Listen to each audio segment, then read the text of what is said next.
Boa noite a todos. É uma alegria muito grande estar aqui mais uma noite para a gente poder bater um papo, conversar um pouquinho, trocar uma ideia sobre a doutrina espírita. Nessa noite nós vamos falar um pouco, conversar sobre um tema que é relacionado à prece. Como título, uma prece, uma oração, uma reza. Hoje nós vamos falar sobre a nossa comunicação com Deus, com o nosso canal de comunicação, nosso atual canal de comunicação. Nós vamos falar um pouquinho sobre isso, entender, quantificar isso, trazer isso mais para a nossa realidade, para a gente entender isso ao certo, né? O que é uma oração, o que é uma prece, até mesmo uma reza, né? E aí eu fui atrás dessas explicações, porque de algumas pessoas e algumas religiões trazem isso mais forte do que a doutrina espírita, né? Uma oração, uma prece, uma reza, eu não oro, eu faço prece, eu faço oração, eu faço... Como é que é isso? Aí eu fui trazer o significado disso. Uma prece. O que é prece? Prece é uma oração súplica dirigida a uma divindade. Então, prece é uma oração súplica dirigida a uma divindade. Isso seria uma prece. O que é uma oração? É a aproximação da pessoa a Deus por meio das palavras ou pensamento. Inclui confissão, adoração, comunhão, gratidão, intercessão pelos outros. E o último é o que é uma reza. Reza é a repetição de palavras decoradas que nem sempre expressam o verdadeiro sentido do coração. Então, na verdade, a gente tem três termos. Uma prece, que ela vai trazer uma súplica, uma oração, que é essa ligação, e uma reza, que normalmente é um texto pronto. O termo, exatamente, ele não importa. O termo, para a gente pegar o pé da letra, ele não tem tão importância. O que importa vai além disso. A importância dessas palavras vai muito além. Ela não é exatamente... nós não vamos se apegar a isso. E a doutrina espírita, ela traz um pouco sobre isso, né? Tem uma historinha muito legal, que é uma história de Madre Teresa de Calcutá. Certa vez perguntaram para ela assim: como você fala com Deus? E Madre Teresa respondeu assim: eu não falo, eu só escuto. E aí perguntaram novamente: como que Deus fala com você? Ela falou assim: ele não fala, ele só escuta. Então, que diálogo é esse? De que diálogo que nós estamos nos falando? Ela não fala com Deus, ela só escuta. E Deus não fala com ela, só escuta ela. Que diálogo é esse? Como se comunicam duas pessoas que não falam e só escutam uma outra? Nós estamos falando de um diálogo de sentimento. Não é um simples diálogo, é um sentimento, é sentir. Eu não preciso falar com você para você sentir o que eu quero. Eu não preciso escutar você para eu sentir o que você quer. E com Deus é assim. Com Deus essa ligação é assim. Emmanuel afirma que nós não gostamos de escutar, que nós gostamos de falar. Olha só o que Emmanuel fala: que nós não gostamos de escutar, nós gostamos de falar.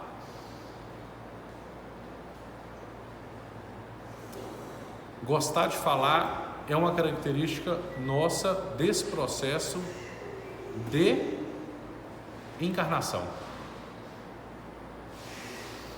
Faz parte do nosso processo de evolução, falar. E nós temos preferência por esse processo. Nessa interpretação, tem uma história muito interessante, que é a parábola do fariseu e do publicano. Eu acho que a maioria de vocês conhece. 2 homens, conta Jesus, que 2 homens subiram ao templo para orar. Um era fariseu, outro era publicano. O fariseu, de pé, orava-se assim interiormente: ó Deus, graça te dou, porque não sou como os outros homens. Não sou ladrão, não sou injusto, não sou adúltero, nem mesmo como este publicano. Eu jejuo 2 vezes por semana e pago o dízimo de tudo que eu possuo.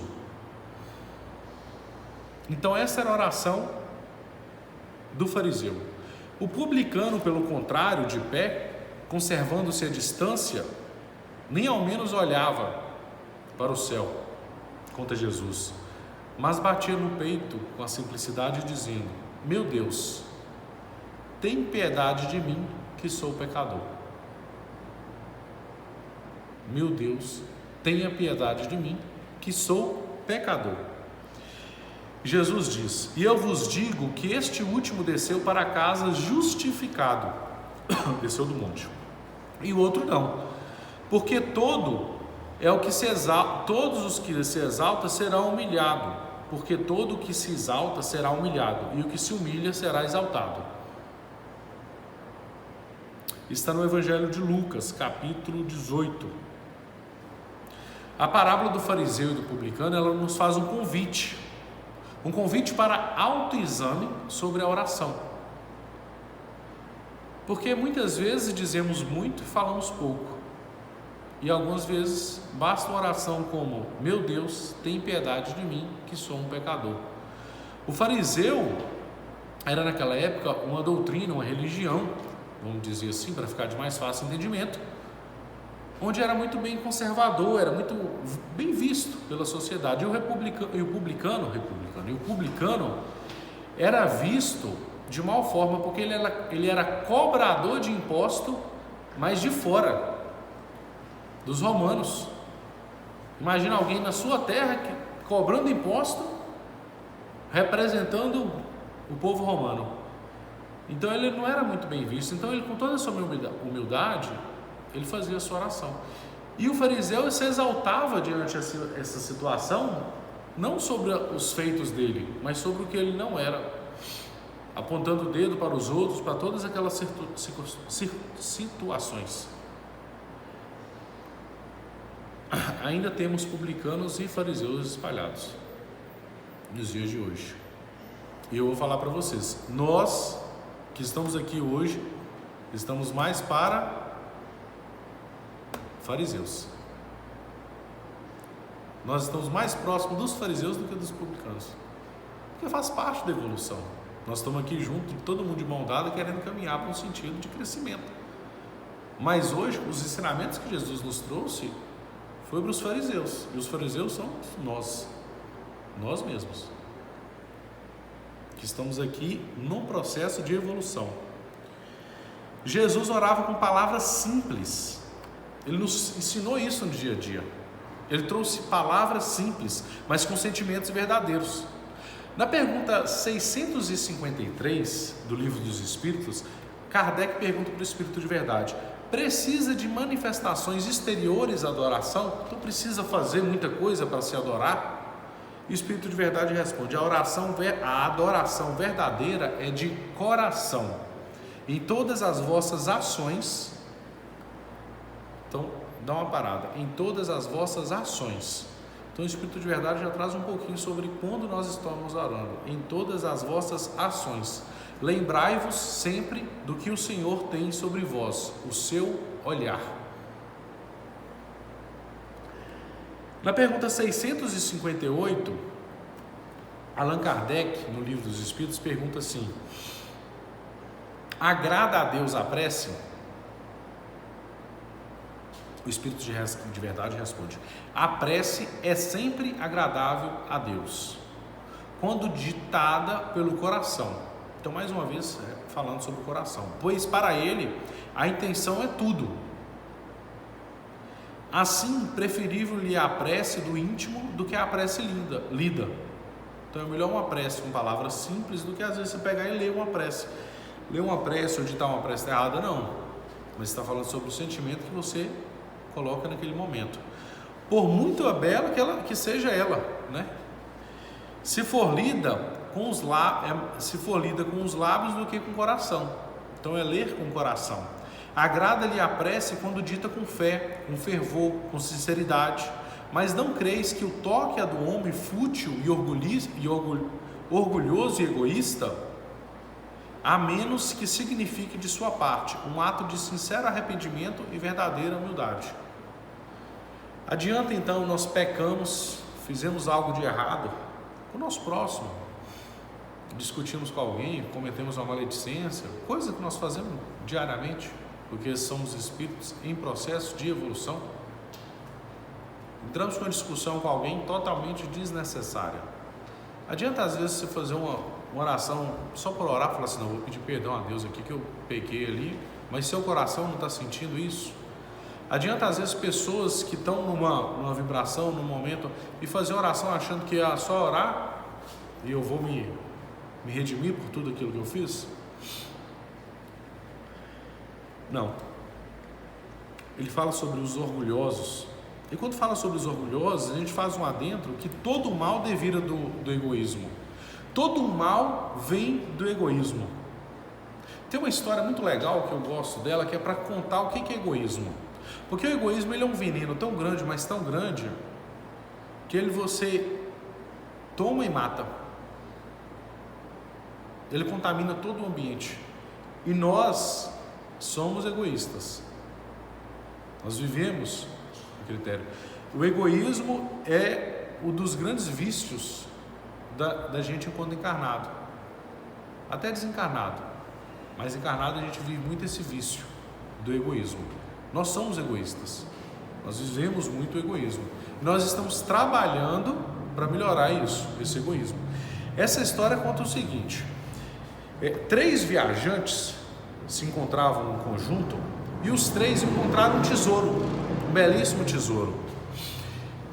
E aí, esses 3 viajantes, em certo momento, pararam para descansar e um deles foi sorteado para ir até a vila mais próxima e trazer comida para os 3, até eles levarem o tesouro à venda, né? E esse viajante que saiu sozinho falou assim: eu vou colocar veneno na comida que eu trouxer, eles vão comer, eu vou morrer e eu levo o tesouro sozinho para mim. O plano estava traçado, estrategicamente calculado, friamente, estava pronto para seguir aquele caminho. Na hora que ele chegou lá, os outros 2 viajantes também pensaram assim: ó, se nós temos 100, se a gente matar ele, cada um fica com 50. Sai mais viável. Na hora que ele chegou lá, os 2 deram um cacete nele e mataram ele. Para comemorar, eles foram comer. Morreram também. O egoísmo é isso. Você morre com ele, você mata o outro, é uma confusão. A confusão é a história dos viajantes com o tesouro. Isso é o egoísmo. Na hora que você pensa no outro, você está tomando aquilo ali e aquilo vira igual o cachorro correndo atrás do rabo. É uma confusão, você não se acha naquilo ali. Continuando nesse entendimento do egoísmo, na pergunta 785, o Espírito de Verdade responde para Allan Kardec qual é o maior obstáculo ao progresso. E para nossa surpresa é o orgulho e o egoísmo. Refiro-me ao progresso moral, pois o intelectual avança sempre. Nós estamos avançando. O mundo está aí acontecendo, cheio de tecnologia. Se a gente tivesse há 100 anos atrás, a gente ia tomar um susto agora. Nossa, mas mudou tudo. Se tivesse há 200 anos atrás, o susto era maior. Cada ano que se passa, a evolução intelectual acontece, mas é a evolução moral. Como que isso progressa? E o nosso progresso sobre isso? Nossa progressão moral. O maior obstáculo ao progresso moral é o egoísmo e o orgulho. E na pergunta 913, pergunta sobre qual é o maior vício, né?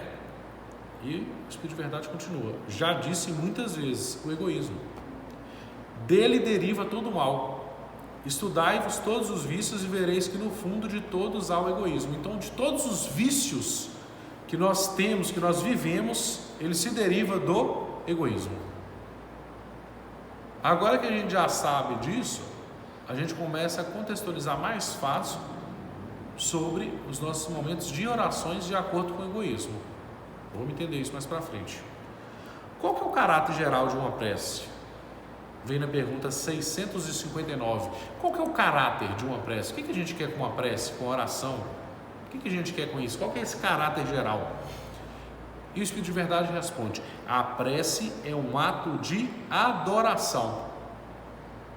Então a prece é um ato de adorar. Orar a Deus é pensar nele. E aproxima-se dele. É por ser em comunicação com ele. Há 3 coisas que podemos fazer por meio da prece: louvar, pedir e agradecer. É sobre isso que nós vamos falar. Louvar, pedir e agradecer.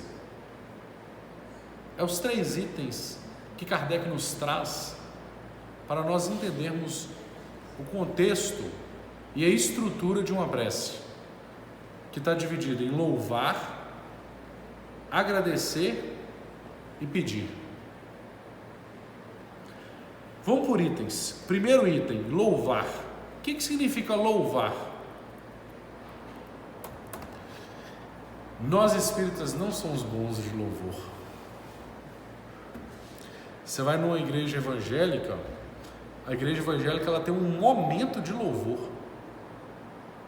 Louvor muitas vezes na igreja evangélica através das canções, cantam para louvar a Deus. No Espiritismo o Espírito na verdade é mais tímido, né? Nós somos uma doutrina bem timidazinha, assim, nós vamos pelas beiradinhas. O Espiritismo, esse lado do louvor nosso, ele é mais leve. Ele é bem mais leve do que em algumas outras religiões. Poderíamos louvar mais. Mas onde que está o louvar no nosso dia a dia? Que hora que a gente louva numa prece? O que é louvar? O louvar é elogiar, enaltecer, bendizer, exaltar, glorificar. Louvar é falar sobre aquilo ali. Por exemplo, chega um palestrante de fora e a gente vai falar aqui, ó, o seu fulano de tal, o seu Zé das Couves veio aqui de tal cidade, é autor de 10 livros, já deu 1.500 palestras, já fez tal trabalho, já fez isso, aquilo, isso, aquilo. A gente vai enaltecendo, a gente vai desenvolvendo sobre aquele palestrante, aquela pessoa. Não fazemos assim? Então o que é louvar? Trouxe alguns significados. A prece de louvor é o reconhecimento da onipresença e onipotência de Deus, por meio de qual expressamos nosso júbilo da sua sabedoria, da sua bondade, da sua justiça. Tem um escritor espírita, Rodolfo Calinares, que fala: a louvação consiste em exaltar os atributos da divindade, não evidentemente com o propósito de lhe ser agradável. Nosso objetivo não é ser agradável com Deus. Nós estamos fazendo isso daqui para ser agradável com Deus. Deus precisa disso, é uma necessidade de Deus que nós louvemos aqui? Não, não é isso. Vamos entender o que é esse louvor. Há de traduzir por... Eu não conhecia essa ideia, eu achei fantástico esse entendimento. Há de traduzir por um sentimento espontâneo de pura admiração. A ideia de louvor é algo que a gente admira por aquele que todas as suas manifestações se revela detentor da perfeição absoluta. Nossa ideia de louvar é de pura admiração. Nossa ideia de louvar é falar sobre a admiração que nós temos por Deus. Emmanuel ressalta que quando estamos enfrentando problemas e desafios, até nesses momentos, nos é possível bem dizer sobre isso. A sua bondade e misericórdia para conosco, assim se expressa. É forçoso reconhecer que louvar não é apenas pronunciar votos brilhantes, não é só falar bonito, é também alegrar em pleno combate para a vitória do bem, agradecendo ao Senhor. Então o louvor ele tem uma característica muito próxima do agradecimento, que você vai louvando, quando você se assusta, você já entrou no agradecimento. Então o louvor é bem dizer sobre tudo isso, é falar sobre tudo isso, sobre os motivos de sacrifício, de sofrimento, buscando as vantagens, as adversidades, sobre toda essa construção que nos traz esse desenvolvimento espiritual. Eu gosto de traduzir louvar, que é falar sobre as obras de Deus. Que Deus, na verdade, é um grande arquiteto, vamos bem dizer assim. Então, o que é louvar na oração? Senhor Deus, Pai, de infinita bondade, sabedoria, misericordioso, Senhor, Criador de todas as coisas, Pai do universo, que traz amor, caridade, simplicidade, no seu desenvolvimento, no seu olhar, nas árvores que balançam, nas águas, no calor que o sol emite. Louvar é isso, é trazer tudo isso, essa admiração que nós temos por Deus nesse desenvolvimento. Isso é o louvor. Quando a gente tem isso mais claro para a gente numa oração, a gente começa a entender o que nós estamos fazendo, o que nós estamos falando. Agora o segundo item, agradecer. O que é agradecer?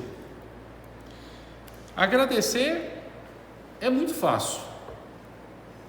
Só que nós somos bons mesmo no terceiro item, que é pedir.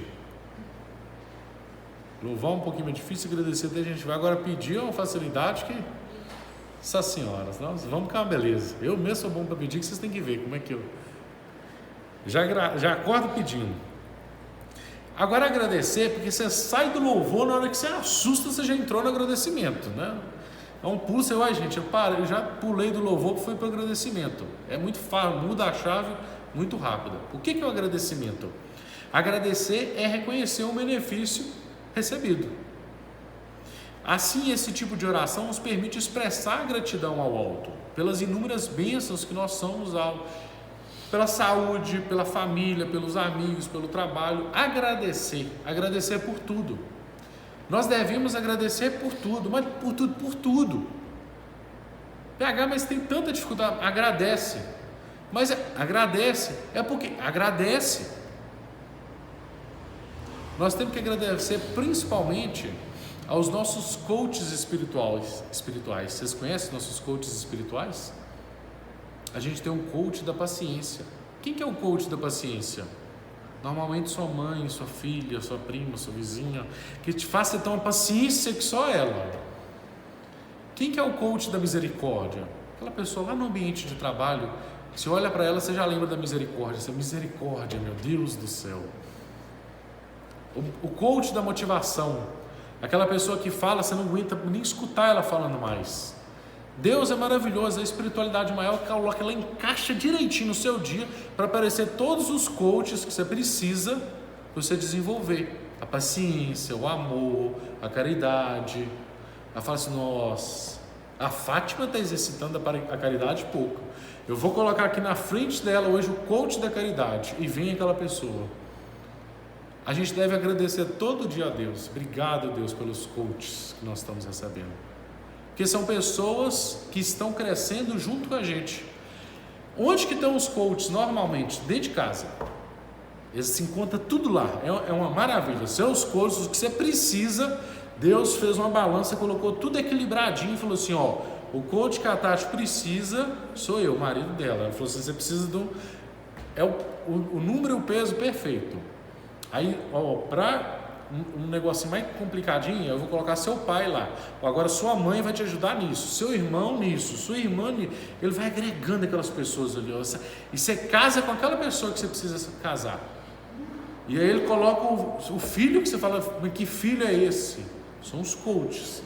Você vai evoluir com esses coaches. Pode ficar preparado que eles vão te ajudar. Então agradece. No momento de oração nós devemos agradecer. Obrigado, Deus, por ter colocado essas pessoas maravilhosas na minha vida. E agradecer por tudo. Tem um livro que eu li há muito tempo, eu não lembro exatamente o nome desse livro, foi uma tia que me deu esse livro, que ele falava sobre uma perspectiva de você orar durante 90 dias só agradecendo. Você não podia pedir nada, você só tinha que agradecer, todos os dias. E aí você tinha que escrever lá no livro 10 coisas que você era grato no livro. E aquilo, gente, você vai criando um hábito que no primeiro dia você preenche aquilo fácil, e no segundo dia e tal, e ele coloca o objetivo de você não repetir as coisas que você já colocou. No quarto dia você já quer repetir as coisas, você fala, gente, não tem mais nada aqui que eu vou. A gente percebe como a gente não é grato. E a gente tem um monte de coisa para agradecer. E aí eu fui pesquisar, porque eu falei, gente, eu preciso da ajuda do Google, porque eu não estou conseguindo, não está dando para ir. E aí eu comecei a agradecer por cada órgão do meu corpo. Obrigado pela orelha, obrigado pelo nariz. E aí então eu descobri que eu não conhecia muitos órgãos do corpo, estava resumido rapidinho. Passou 4 dias, acabou os órgãos. Era 10 por dia, maravilha, 40 órgãos, já sabia algo demais. Eu esqueci até o nome da matéria em medicina que estuda só órgão. Anatomia. Eu descobri que eu sou péssimo em anatomia. E naquilo ali você vai vendo que você não tem gratidão. Aí você começa a achar coisa para você agradecer. Deus, obrigado pelo sol, obrigado pela lua, obrigado. E aí você começa a agradecer por um monte de coisa que você nem sabia. Obrigado pelo ar que eu respiro. Você pisa, obrigado pelo chão. Já pensou se não tivesse chão? Você começa a agradecer por um monte de coisa. E exercitar a gratidão é sensacional. O poder da gratidão. Dá uma palestra só isso daqui. Uma palestra não, um seminário. Eu sou humilde. Dá só um seminário só para a gente falar só sobre gratidão. Que a gratidão é fabulosa. E nós temos dificuldade em encontrar isso. Já agradeceu hoje? Você já agradeceu hoje? Você já fez seu agradecimento hoje? Tentam fazer 10 agradecimentos por dia. Pra vocês verem quanto que vai dar. Vamos para o último item. O último item, todo mundo já sabe de letra. Eu posso sentar que todo mundo já sabe. Que é pedir. Quem é ruim em pedir? Eu sou uma maravilha. Eu acordo já pedindo. Abro o olho e já estou pedindo. A gente tem uma... E quando você pensa em oração é tão interessante, porque nas parábolas dizem assim, Jesus, os apóstolos quando acordaram, eles eram pescadores. Os apóstolos quando acordaram, vocês já viram a hora que um pescador acorda? O pescador acorda cedo demais, gente, mas é cedo. E ele fala assim, os apóstolos quando acordaram se depararam com Jesus já lá no alto do monte orando. Jesus já estava lá orando. A gente quando acorda, o que a gente faz? Já acorda e põe a mão no WhatsApp para ver o que tem de WhatsApp para ver. Já cutuca, enche o saco do outro, já lembra do problema, fala segunda-feira, nossa senhora. A gente já acorda com dificuldade. Jesus já acordava antes dos pescadores para ir orar. Como é que é esse desenvolvimento, gente? Como é que a gente faz para chegar nessa... Eu não sei o que é mais difícil, essa oração ou acordar antes dos pescadores? A gente está atrás disso. Vamos para pedir, para a parte de pedir, porque essa parte é boa demais. Pedir é solicitar, é implorar, é suplicar. Emmanuel nos incentiva. Ora e pede. Em seguida, que eu adoro Emmanuel sempre tem uma observação. Preste atenção, algo virá por alguém ou por intermédio de alguma coisa, doando-te na essência as informações ou os avisos que solicitastes. Presta atenção, gente, vocês estão orando e estão pedindo. Olha o que Emmanuel está falando. Olha só, Emmanuel está falando que o que vocês estão orando? Presta atenção que as informações vão vir. Em muitas circunstâncias, advertências, conselhos, frases, palavras. Pode vir numa página de um livro, numa nota singela ou até mesmo num simples cartaz que cruza o seu caminho. Então presta atenção nos mínimos detalhes, que tudo que você pedir, Deus vai te dar uma resposta. Tudo. Emmanuel está nos dizendo isso, que vai vir por uma palavra, por um livro, por uma frase, por um conselho de um amigo, por uma frase, por um cartaz. É simples. Deus vai nos responder. Haroldo Dutra diz que um amigo certa vez estava nervoso, bravo no trânsito, e orando, pedindo a Deus paciência, e andando aquela coisa, a ponto de fazer uma bobeira. De repente ele para de trás do caminhão, dá uma freada e tinha escrito assim aquela frase: Jesus te ama. Ele falou: acho que Jesus está me respondendo alguma coisa. Tem vezes que a gente está vendo essas frases pregadas atrás dos caminhões, a gente nem lê aqui de qualquer forma.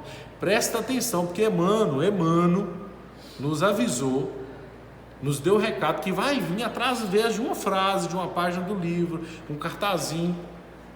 Então você pediu, começa a olhar para o lado, presta atenção, qualquer amigo vai te falar alguma coisa, que Deus vai te dar a resposta ali. Não é um negócio mágico não, gente. O mundo não vai parar, os céus vai abrir, vai começar aquela música de louvor, e vai descer alguém e vai te dar a mensagem que você está esperando. A mensagem já está do seu lado, presta atenção. Olha para um lado e para o outro aí e aproveita. Normalmente é parente que está do lado. Olha para o lado e aproveita que a resposta está ali. Corre, senão ela vai embora. Agora que a gente já sabe orar, que a gente tem que louvar, agradecer e pedir, a prece nos torna melhor? Pergunta Allan Kardec. Sim, porquanto aquele que ora com fervor e confiança se faz mais forte. Então a prece nos transforma em fortaleza. Simples, orou, fortaleza, fácil. Contra as tentações do mal. Então como que você se protege das tentações do mal? Através da oração. Deus lhe envia espíritos do bem para assisti-lo. Olha o que o Espírito de verdade está nos trazendo, que Deus está nos enviando espíritos, entidades boas para cuidar de você. E este é um auxílio que jamais se lhe recusa, quando pedido com sinceridade. Então, se você pediu com sinceridade ajuda, o que o Espírito de verdade está nos trazendo? Que você vai ser atendido. Pedis e obtereis. Só que quando nós pensamos nisso, a gente pensa nos nossos pensamentos. Nossos pensamentos, segundo Kardec, no Evangelho e na Gênesis, nos traz que nossos pensamentos, eles têm poderes. E eu gosto de traduzir os pensamentos como cavalos, selvagens e domados. O que são os cavalos selvagens? Aqueles que estão soltos, aquela tropa louca, maluca, doida. Ninguém monta, ninguém pega, confusão, e se coloca dentro do curral, pula tudo, não fica nada. Esses são os cavalos selvagens. O que são os cavalos domados? Aqueles tranquilos, você coloca uma sela, você monta até no pelo, não machuca, não faz mal. Esses são nossos pensamentos. Cada dia que chega um cavalo novo, você tem que domar. Observação. Vai chegar todo dia um cavalo novo. Se preparem. Todo dia Deus está enviando um cavalo novo para vocês domarem. O que são os cavalos? São nossos pensamentos. Nossos mais simples pensamentos até os nossos pensamentos mais complexos. Nossos pensamentos são esses cavalos. A oração, o que é uma oração? É o nosso pensamento mais elevado. Quando a gente eleva o nosso pensamento, nós estamos orando. Então, como que você faz para tomar cuidado com os seus pensamentos, com aquilo que você está pensando? Orando. Ora. Nossa, eu estou com medo. Ora. Meu Deus, que desafio. Ora. Nossa, mas tem uma confusão que está acontecendo. Ora. Estou com perturbação mental. Ora. Estou com dificuldade em casa. Ora. Eu vou só orar. Ora mais quando você achar que você estiver só orando. Ora. E lembra, tudo que você pedir na oração, Emmanuel já nos trouxe que nós vamos receber. Então nós vamos receber as informações. Você orou, você vai louvar, agradecer, pedir, e você vai obter a resposta. É massa. Então o trem liga todo, é maravilhoso. É simples. Olha que processo simples. Acontece. O pensamento cria a vida que nós queremos, segundo Emmanuel. Nós somos engenheiros dos pensamentos. Isso é fabuloso, porque nós somos capazes de fazer construção e desconstrução com o nosso pensamento. Nós somos capazes de construir aquilo que a gente quer e desconstruir aquilo que a gente quer. Quando nós devemos orar? Todo o tempo. Todo o tempo nós devemos orar. E normalmente quando que a gente ora? Quando a gente está precisando, quando o trem aperta. o pau da goiaba está apertado, o negócio está tremendo, aí você, opa, aí você vai lá e faz a ligação, né? Eu vou dar uma ligada aqui para enviar um WhatsApp aqui, porque estou precisando. E a oração de manhã cedo de agradecimento? E a oração de louvor? Quanto que nós estamos realizando elas? Nós estamos conseguindo fazer essas orações? E aí tem uma pergunta legal que passa na cabeça de todo mundo. Como é que certas pessoas que oram muito são de mau caráter, ciosas, invejosas, intrajáveis, carentes de benevolência, indulgência e até algumas vezes viciosas? Isso é a pergunta de Allan Kardec para o Espírito de Verdade. O essencial não é orar muito, mas orar bem. Então nós estamos falando, além de quantidade, tem que ter qualidade. É orar bem. O que é orar bem? Essas pessoas supõem que todo o mérito está à longura da prece e fecham os olhos para os seus próprios defeitos. Fazem da prece uma ocupação, um emprego do tempo, nunca, porém, um estudo de si mesma. Olha que coisa fantástica. Eu vou terminar de ler antes de falar. A ineficácia de tais casos não é do remédio, mas da maneira por que os aplicam. Eu gosto tanto de falar que eu estou lendo, já quero falar e volto de novo para ler, para falar mais um pouco. A prece é um negócio tão bacana, mas tão legal, que é o ser com você mesmo. Você abre uma porta de um quarto fechado, só tem você e você mesmo. E você tem uma situação, um momento de falar com você mesmo. Senhor, me perdoe, Pai, porque sou pecador, ainda não estou conseguindo vencer meus defeitos, e olha que eu estou com muitos defeitos. Me ajuda, Senhor, eu preciso da sua bênção, eu preciso de mais apoio. Observação, quando você pedir apoio, Deus vai te mandar mais coach. É para te apoiar, para exercitar, você só chega na perfeição praticando. E você tem aquele momento singelo de falar com você mesmo, o seu sentimento mais puro. Aí nós vamos fazer igual o fariseu. Senhor, obrigado por eu não ser igual a Mariana. Senhor, ainda bem que eu não sou nada parecido com a Adriele. E Deus me livre que eu só fosse parecido com a Érica. Amém. Que oração linda.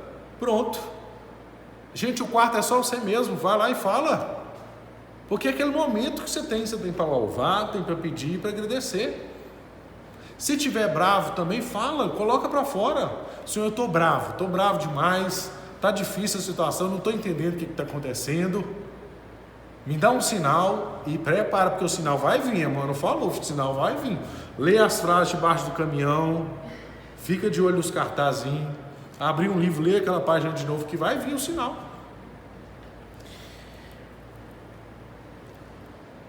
A oração está relacionada à ação, que é colocar em prática. Então tudo que eu pedi eu vou colocar em prática. Então prepara que os coaches estão vindo. É levar o pensamento, é colocar em prática, é colocar em ação aquilo ali. E nós somos gestor de oração. Um gestor de oração, ele cria gestos de oração.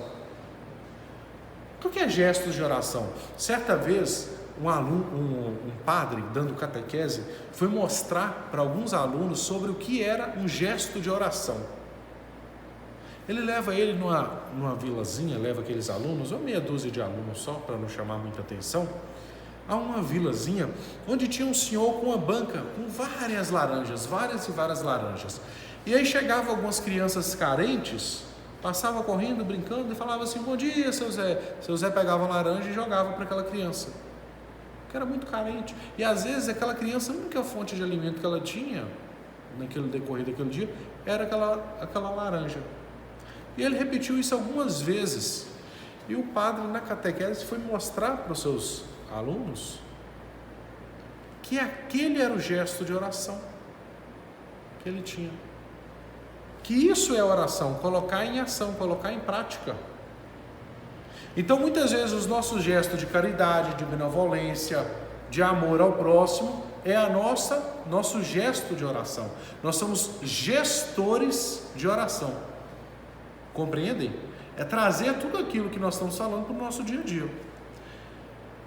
Mateus, no capítulo 6, no versículo 5, traz assim: e quando orardes, Não sejais como os hipócritas,